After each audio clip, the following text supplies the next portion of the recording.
যতদিন স্ত্রী জাতির প্রতি তোমার মাতৃভাব থাকে, ততদিন তাহারা তোমায় সন্তানের ন্যায় লালন পালন করিয়া থাকেন।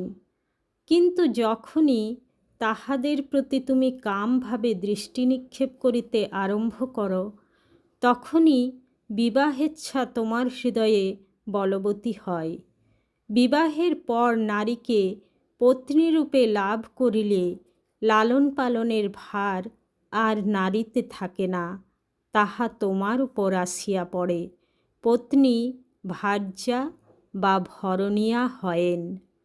এতদিন বালকের ন্যায় লালিত পালিত হইয়া নিশ্চিন্ত মনে পরমানন্দে জীবন অতিবাহিত করিতেছিলে।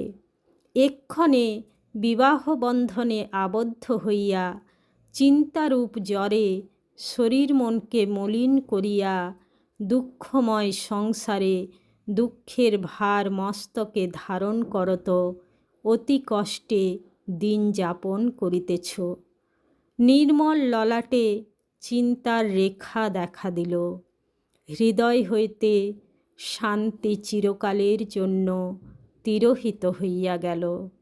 শ্রীরামকৃষ্ণ এই জন্য বলিতেন যে, দেখো নবজাত গোবৎস কেমন সুন্দর, কত আনন্দময়, ইতস্তত কেমন লম্ফঝম্ফ দিয়া বেড়াইতেছে, যেন জগতে কেবল আনন্দভোগের জন্যই জন্মগ্রহণ করিয়াছে।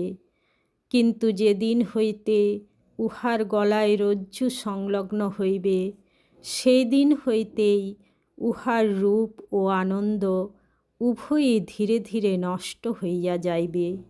বিবাহ বন্ধনের পূর্বে মানব সন্তানও ঐরূপ আনন্দে জীবনযাপন করে, কিন্তু সংসারের রজ্জু গলদেশে একবার সংলগ্ন হইলে সে সুখ কোথায় পলাইয়া যায়।